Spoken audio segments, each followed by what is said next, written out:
दोस्तों आज सावन का लास्ट सोमवारी है। गांव-गांव में भोलेनाथ की जो है जयकारा गूंज रही है।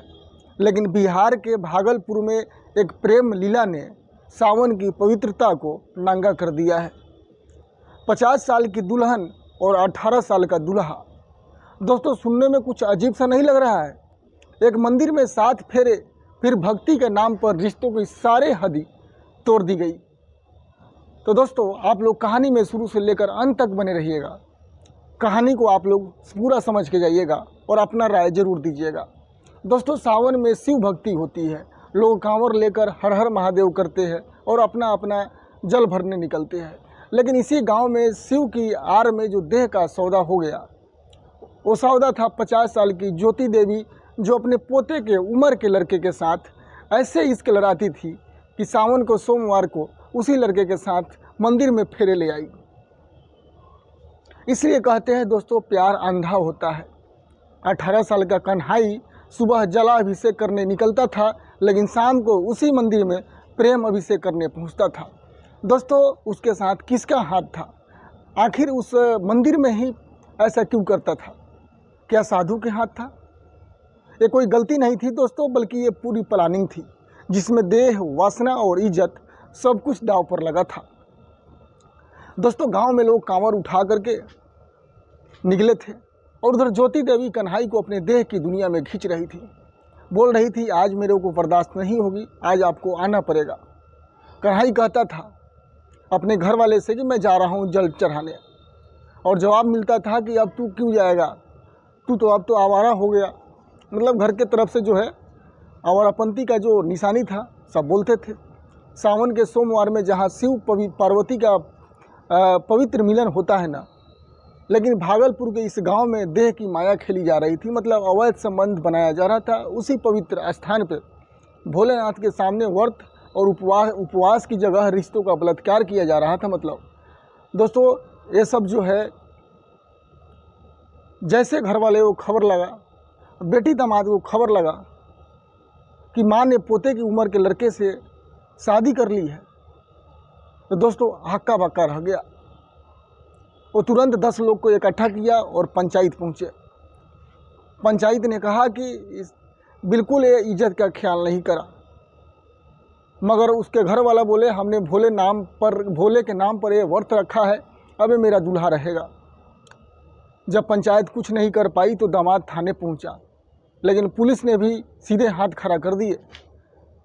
कानून का जवाब साफ था, जब दोनों बालिग है तो रोकना नामुमकिन है। पर भाई क्या समाज में इज्जत सिर्फ उम्र का खेल है? क्या सावन में किया गया पाप भक्ति का ढोंग बनकर रह गया है? दोस्तों पवित्र स्थान को जो अपवित्र लोग कर रहे हैं, ये सब कैसे होगा? तो दोस्तों अब असली पाप की जो कहानी स्टार्ट होती है। कन्हाई ने ये शादी प्यार में नहीं की थी, बल्कि इसमें ऐसा राज छुपा था जो ये पूरी वासना और ज़मीन की लालच का खेल था। ज्योति देवी के पति की ज़मीन, घर और जामा पूंजी सब उसकी आंखों में चमक रही थी, क्योंकि उसके पास इतना धन ज़मीन ज़्यादा था कि सोचता था कि इससे मैं शादी कर लूँगा तो मैं खुश रहूँगा। कन्हाई जानता था अगर उसने इस शादी को सावन के सोमवार से जोड़ा तो समाज के मुंह पर ताला लग जाएगा, और वही हुआ दोस्तों। सावन की भक्ति के नाम पर जो है देह की दुकान सज गई। और ये प्रेम नहीं था दोस्तों, ये सौदा था। क्योंकि प्रेम कैसे हो सकता है? 50 साल के लेडीज से 18 साल के लड़का कैसे प्रेम कर सकता है? सिंपल से था कि इसका देह का वासना करेंगे, ज़मीन का और समाज की चुप्पी का। अब जो था समाज का सवाल उठता है कि भाई अब ये सवाल समाज करता है कि क्या 50 साल की महिला और 18 साल के लड़के को मिलन सिर्फ प्यार है, या फिर समाज की मर्यादा के मुंह पर थप्पड़ है? कई प्रकार की सवाल उठती है, जो आप लोग भी सोचो। और सावन में जहां शिव पार्वती की पवित्रता की पूजा होती है, वहीं पे अभद्र और अवैध संबंध कितना सही है? और वहाँ इस गांव में वासना का, अश्लीलता का तमाशा खेला गया। दोस्तों क्या कानून में सिर्फ उम्र ही देखी जाएगी? दोस्तों कानून के हिसाब से जो है कानून का लोग गलत फ़ायदा उठा रहे हैं।